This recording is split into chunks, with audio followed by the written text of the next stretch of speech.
You have to have a business owner who has a social conscience and would be willing at a time where they're not going to be profiting in a fashion or the manner or at the volume that they were in the past. They're going to have to dedicate time to continue work functions such as payroll to make sure you get your money.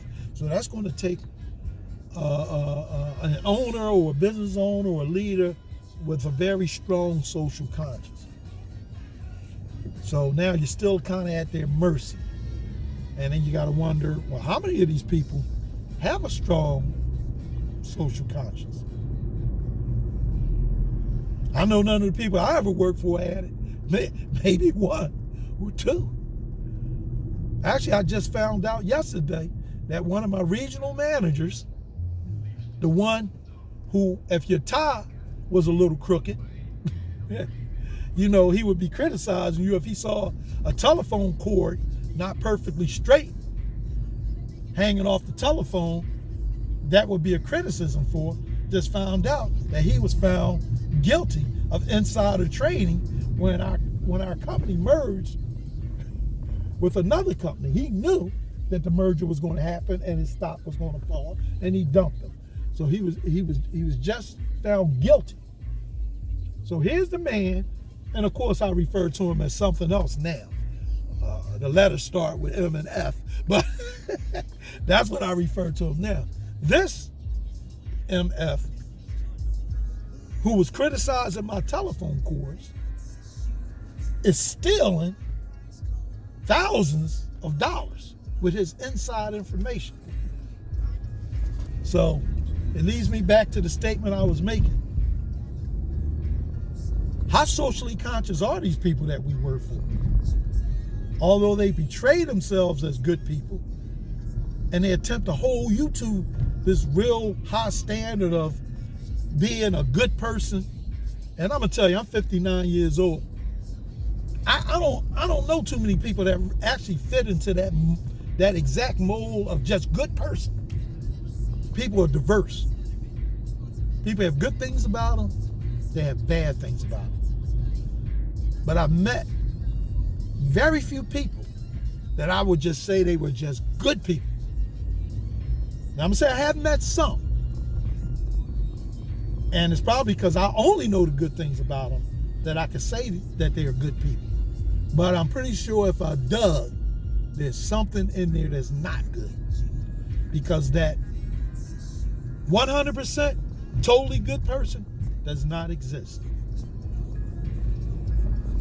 And if anybody's trying to tell you that's what they are, they're lying to you. And we should see from some of the cult activity that you see, like the Jim Joneses, these people who always professing to bring you from where you are to this place that's better, full of goodness, and then you see the things that they wind up doing. So be careful with that. Deeds are good. Actions are good. People are flexible. They're diverse. They're capable of all kinds of things. They're capable of wonderful and beautiful and kind acts, but they're also capable of violent, mean, horrendous acts from the exact same person. So always keep that in mind. So we're on Cecil B. Moore. We're at the college part now, Temple University, which I expect to see very few or almost no people here, because this place is normally populated by the college students, which appear to have all went home, because you could barely drive through this area, you know, during the daytime, especially this time of day, midday, without having to stop for students crossing the street, or you could barely make it through here. So it's heavily populated. And it's normally like that for at least a good, 3/4 of a mile going down Cecil B. Avenue below Broad Street. So now we're entering the business district of Cecil B. Moore. And I'm telling you, these streets are normally crowded, packed with people, corner to corner. And you don't see any. Businesses are open. There's no customers in there. And I don't know how these businesses are going to survive, because they survive off of that student traffic. And we can come upon one of the most popular breakfast restaurants in the city, Champs Diner. Champs, you're going to get some free advertisement from me. I'll be by later to get my compensation for it. But I'm telling you, you could go in Champs this time of day, and it's not a very large place in it, but you can barely squeeze in. That's the kind of business that they do. And they're like that from the time that they open to the time that they close. But right now, they're serving people at the window. And they have nowhere near the business that they had before. Which means the majority of their employees are probably going to have to be laid, because they employed a lot of people. You might go in that little storefront, you might see as many as 8 or 9 people working in that small storefront, just at the counter. I'm not even talking about the cooks that are in the back. So they employed a lot of people. But here we are with the coronavirus.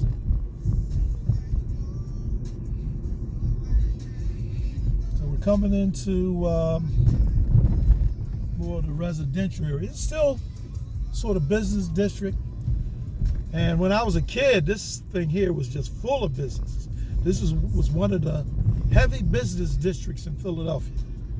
Storefronts all up and down, people all up and down shopping. This, along with Ridge Avenue,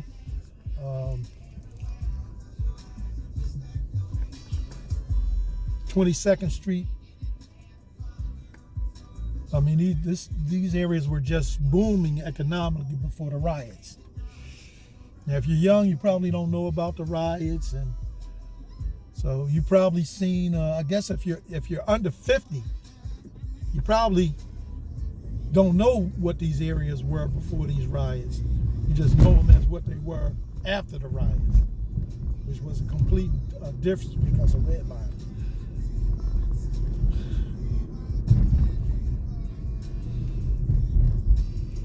So, you know, it's just moderate traffic, but we are coming along a strip that's normally heavily frequented by, you know, my people, the street people.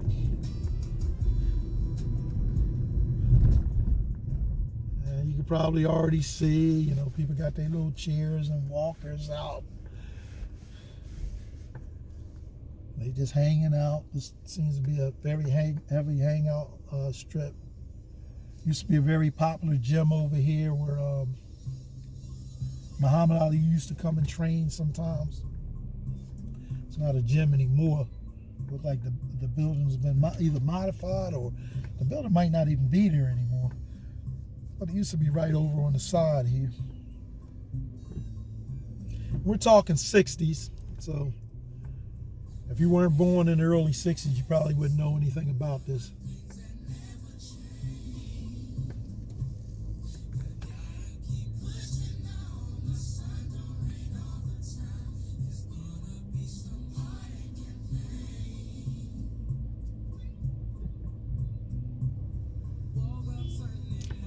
So, appears to be a lot more traffic on the street than I've experienced anywhere. Why is beyond me. I don't know if there's a truck blocking the street, but we're on a whole block long strip of traffic. Which, you know, there are some businesses around here, but they're not busy like that. So, I'm not quite sure what's causing that. As you can see, there's people hanging out. Guys got their little milk crates, chilling, because that's what they normally do. Standing in front of other people's businesses, which I've never quite understood why a grown man stands in front of another grown man's business.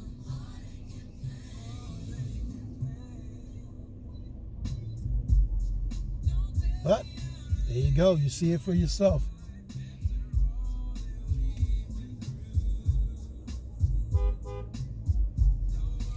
I think we got a broken light here. Oh, that's what it is. It's a broken light. And of course, nobody's going to move until one person moves. Maybe not a broken light. I see the little cross in hand. The countdown seems to be working. Seems to be a lot of impatience.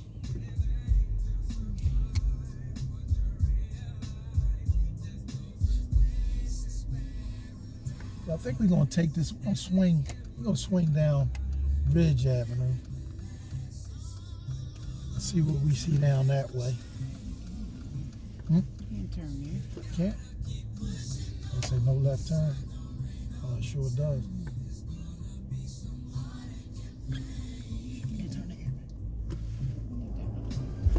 Got too much noise coming.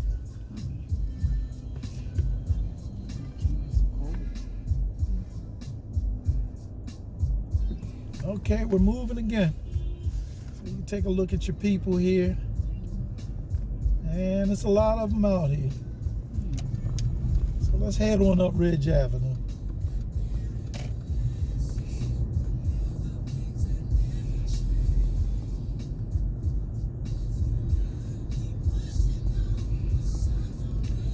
Now, Ridge Avenue's always been a business district. Like I said before, as a child, loaded with businesses all up and down. Not so much in these days, but there's still some business. But you don't see much traffic here.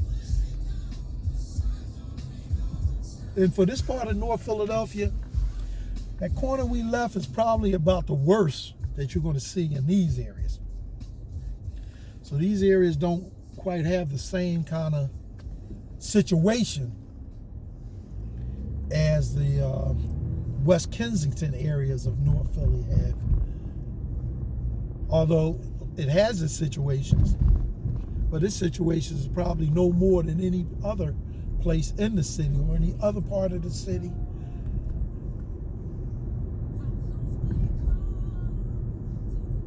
So you don't really see anything too prevalent. You see a few people out, a few people walking around, not quite as many people loitering or just hanging around for no good apparent reason other than the obvious that we would assume. Even though there's stores, there's businesses, you really don't see the same kind of grouping of people.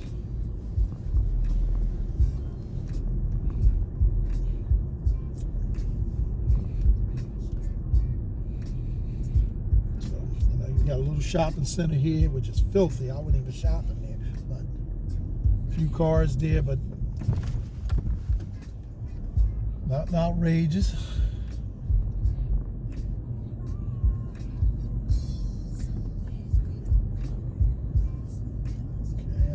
See too much outrageous along here, even though these are areas where people would.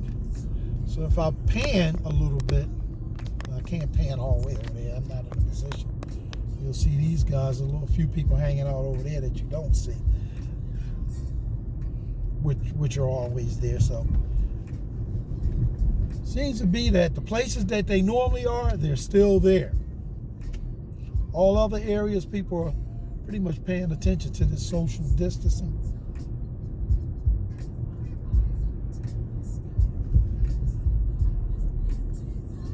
You really don't see many people out. Folks here and there. Some people in masks, but not many.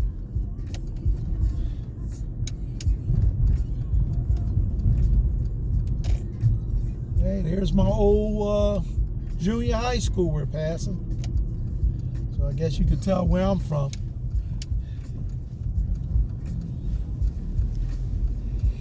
Cruise past my cousin businesses, see if they still open in operation. And I know he is, because I know my cousin ain't gonna say bye to any business. So there he is, EKG Auto Sales. And I know ain't nowhere in the world my cousin gonna say no to a buck. I don't care what kind of virus is going on. We'll see if he out there. Or there's somebody else out there.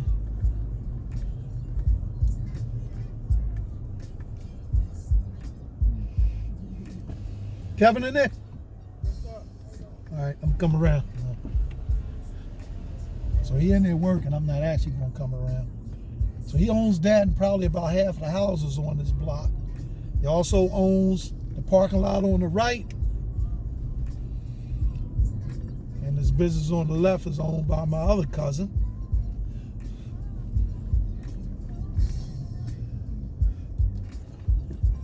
I don't know if I see him in his doorway. Well, I don't see him, but I'm doing my video, so I don't have time to stop and chat. But my first cousin also owns this parking lot here. So, yep, somebody in my family owns about half of this block here.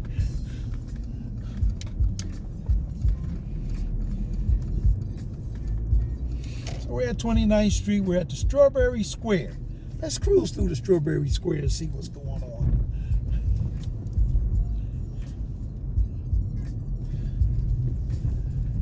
This shopping center sits where a lot of my friends used to live, because all this used to be residential. Not a whole lot going on here in Strawberry Square, which it never is.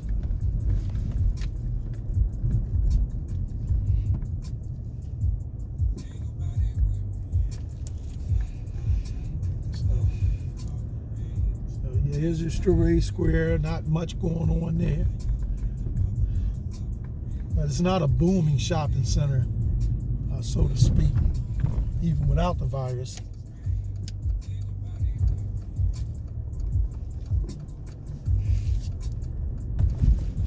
Okay, we're going to hit a couple of areas before we wrap this thing up. So, yes, very interesting to see what's going on in this world. It's going on all over the world. Still, one of my major concerns is about the confinement, which we're not in any kind of extreme confinement situation.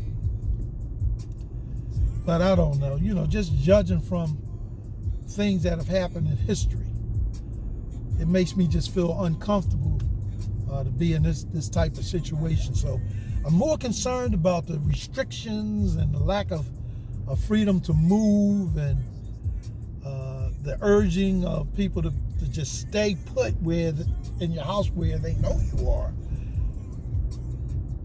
I'm just concerned that this is just some kind of practice or rehearsal for some other kind of civil control that's yet to come, just to see how it works, or how people will comply, or to test how much effort they would have to put in through policing and military operations to contain and control the populations. And somebody say, well, this is happening all over the world. They're doing this everywhere. That makes it even more concerning. Because who is doing it everywhere? It's not me. It's not you. It's not even anybody you know. It's the people who control everything on a daily basis. It's the people that tell you, go out, work hard, you will be successful. When that is not necessarily true. You go out and work hard, they will be successful. You'll get a share. You'll call yours success, but compared to theirs, it's not. So, I don't know. Think about it. So, Lehigh Avenue pretty much looks the same. You got people out. And yes, they are more adult people out. But it seems like those that are out here seem to be out more for a purpose than the ones we seen in the other part of the city. So they're actually doing something. Most of them, they look like they're, going to stores, getting their little necessities, waiting for buses, at the church or at the mission. You don't see as many people just arbitrarily just out on the street, just there for no apparent reason. So, Those of you that watch this video that know Philadelphia, you know where I'm talking about. You know who lives in these areas. But it seems like they're pretty much compliant compared to the other area that we saw, which really has a vast mixture of people from the area and people from other areas, even areas outside the city that frequent those areas. So we're at another shopping center, Save a Lot, which is fast becoming one of the largest supermarkets in the Philadelphia area and a lot of other places also. So they're quite busy, a lot of cars there. But people got to eat, people need their necessities, so they're going to do that. I still go to the store. So, I mean, you need what you need. And the people that we see along these strips all appear to be there for business reasons. They all got little shopping bags in their hand, shopping carts. They're not just there. They're out there because they need to do something. So they have to come out here to do it. And you got your Family Dollar, which is becoming one of the major stores in a lot of urban areas. People are there. And this is normally a pretty busy business district. I mean, it's not the most lucrative business district, but it's normally pretty busy. And as you can see, people are doing business. People are waiting for the bank. They have the people lined up outside doing the bank. But the idle loitering, we have not seen. We have not seen that, although we do see traffic. But when we see this traffic, the adult people, we're just seeing people. These aren't street people. These are regular people going about their regular daily chores or tasks or business they need to do to keep themselves fed and to keep themselves in some level of comfort. Not what we've seen before. So, we're going to wrap this thing up. And I'll catch you guys on the next video. Holla at your boy.